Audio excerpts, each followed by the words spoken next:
you still have to be a part of it. Even if you use a third party, you have to sprinkle in your little magic that makes you you and be yourself. And don't be afraid to actually pay attention to how much engagement you're getting for that very blanket fill-in of like universal versus the authentic you. I guarantee you the authentic you is higher than the other stuff. You are listening to the 10-4 at R4 podcast, recorded live at RE/MAX R4 2020 from the MGM Grand Hotel and Casino in Las Vegas. In this episode, we discuss creating content with Bri White of RE/MAX House of Real Estate from Fort Lauderdale, Florida. Now, here are your hosts, Jesse Peters and Michael Thorne. Welcome to the 10-4 at R4 podcast. I am Michael Thorne of RE/MAX Lifestyles Realty in Langley, BC. And in the co-host chair, what's up, my friend? Jesse Peters from the Island of the Prairies and RE/MAX Executives, which would be Winnipeg, Canada. fantastic. Our guest is Bri White, 10-minute podcast. Bri, we don't have a whole lot of time for chit-chat because there's so much stuff we want to dig into. So let's talk content creation. And you are definitely one of the loudest cheerleaders of content creation inside the RE/MAX network. You're amazing at it. Let's talk about misconceptions of creating content. It's as easy as it has ever been to create good content that is going to engage somebody. So let's talk about the ease of creating content. It is completely easy. Listen, if someone can go on TikTok and spend hours creating like a 30-second video, anyone can do this. It is completely easy. And a lot of these apps have visual tutorials that walk you through it. And thank goodness for YouTube, because they have everything. One of the things about content creation, I think a lot of people have to do, it's something we've definitely done, is find out a rhythm of content that shows up during your day or during your business anyway. This idea that you're going to highlight a community 3 communities away from where you shop and go to the coffee shops and do all that sort of stuff, or around a subject that you're not passionate about. So talk about the importance of sort of identifying a cause or a brand or a reason to create content around. So I create content to get business because, especially when you're new in the game, your budget is extremely limited, and creating content with sweat equity is the way to go. I've been licensed for 2 years fully, and you know what? I needed to get more clients. So what I did is create my content, found really cool apps that people are using just for fun, and added my own personal branding. Plus, I don't want everyone to always think I'm representing my work. So I create fun things to stay top of mind, but it's not necessarily bam in your face. You can't really just replicate somebody else's Right. content. When I see a piece of Bri White content, it instantly looks like Bri White content. And for me, just to grab your fun and sort of colorful personality and the way that you brand yourself and the content you create and sort of glittery stuff, it would never work for me. Wait, you can't do glitter? No, I thought, you know what? I've never tried to do glitter. There you go. So how do you find? It always amazes me how hard it is just to be you. Sure. It's weird because it should be the easiest thing to do. And there is some fear that maybe if I show my glittery side, I won't attract the people that don't like glitter. But the reality is you don't want to work with people who don't want glitter. Amen to that. Oh my goodness. So, Right? So how does someone find, Jesse, how does someone find that here's who I am and here's who I want to show people? By doing it, Yep. right? And starting off, it's the more you create, the more you get into the rhythm of, okay, I'm going to try this style of creative content, whether it's subtitles or stickers or Giphies, and the more you do it, the more comfortable you get with it, or the more you see what people interact with, helps steer and complements your vibe, your personality, and what you're willing to give. And I know for myself in the creative world, in all forms of social and video, I've tried a lot. I'm in a good rhythm now, but I wouldn't have known, right, where my mojo is if I didn't try it all. And the great thing in today's world of creative content creation, there are so many things that help you through that. We'll call it the beginner level. Yeah. Yeah. The great thing is you go through phases. So if you ever wonder and understand yourself on an entirety, let's take fashion, for instance, because you look kind of nice today, Jesse. Oh, Good job. thank you. You tried. Put Michael, together. what happened? No, I'm kidding. This But- is If you knew black Michael, tie. there's his This is- creative side. This is black tie. The point is like you go through phases of your fashion, right? Yeah. So Yes. with your creativity, you go through phases. So in your beginning phase, there's literally a psychology to creativity. Google it. It's a real thing. Depending on what you read, there's between 4 and 7 stages. And your very first stage is that curiosity.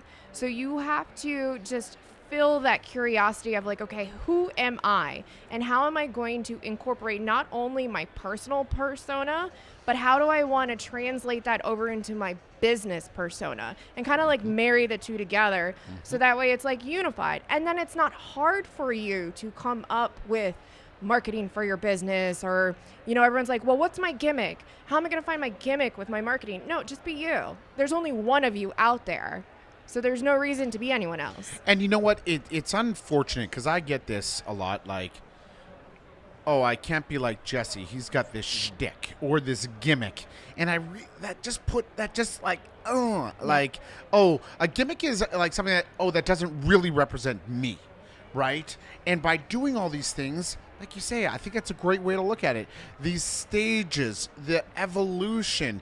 This is not my gimmick. It's how what creatively complements who I am at this stage of my life. And when it comes to real estate, there are so many different stages, right, that a realtor goes through, which is why we gravitate to it so much and has so much opportunity. And leading into that, you kind of champion, along with some other amazing realtors, this fantastic Facebook group that offers so much to so many. Yeah, there is a process with that group. So everyone comes in there, and more often than not, it's definitely talk what Michael says, is that be yourself. Is they're like, well, I can't be as creative as y'all are. And I'm like, listen, there is a process, and I know it down to a science. You will sit there, step 1, you will grab and go. It's just, you're trying to feel this all out. It's new to you. You don't understand. You just want to feel comfortable. You want that security blanket, and that is your security blanket. Then you morph into like stage 2 as to like, okay, that's cool, but I want to tweak it just a little to make it my own. So then it's kind of like what Michael says as to like, you're not being yourself. Then you outgrow that phase and you're like turning into a beautiful butterfly, guys. And you actually create something that is 100% your own. And you're like, that feeling is amazing. And Agreed. another thing to Google, guys, creativity reduces stress. Amen. And one of the things too as well is your Facebook group is amazing, and Jesse and I know how much work it is to do something like that. But I had the honor of doing a live cast, and one of the things I asked you was like, okay, what's the font? I asked you the questions because I wanted my imaging that I used for that live cast to represent the brand that you've created, and that's really what it comes down to. You can't have this color one time and this font the next time, and that comes, like you say, as you get to that butterfly stage, where you say, like, I know for our team, our main font is Roboto Black, and our sub font is Merriweather. That's just, we know those things, and it's in that consistency. Someone's saying a certain thing over and over and over again. That's what the brand is eventually. Yeah, we have with our branding, we've got 7 colors, and we're a Sullivan font. You are a Sullivan font, and I even know your font because we do that creations together, and but like that's you say, important that's to have the that consistency. evolution. Yeah. Right? It is. So I tend to use butterfly. the butterflies. I tend to use this same color dust. It's actually like a Google background, and I didn't realize when I started using it was a Google background, and I was like, oh my gosh, subconsciously I knew. Yeah. And then I have a hashtag, and I use this stylish font. That's literally what it's called. And I use it for everything. What I did for my branding was to create a hashtag so it could work in two ways. Number one, it was short and memorable, and it wasn't like list with Bri. I just couldn't bring myself to do that. And it took a while to marinate on it. Like, you really have to think about, like, what are the words that represent me? What do I stand for? Who am I? And another reason for me to just have my hashtag Bri's to Keys, in case anyone wanted to know, it's you can tell someone to type it in Google, everything pops up. Yeah, absolutely. Which is great. Last question I want to ask you, though, is, and we don't have a ton of time, but you versus a third party.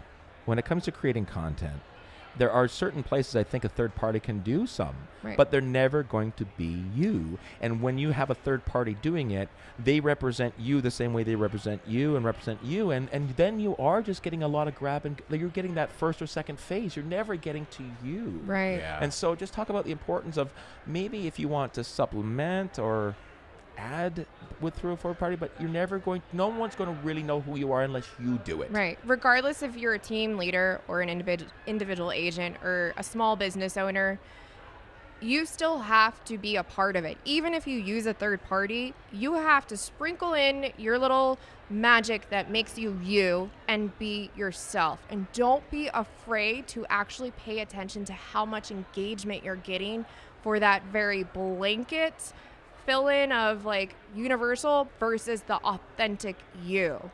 I guarantee you the authentic you is higher than the other stuff. Now it's time for the R4 Rapid 4. Bri, you were the first person, when we asked to roll the dice, you were the first person to say why. First person to say why. Sorry. No, Yes. it's good. No, I love it. I love it. So here's why.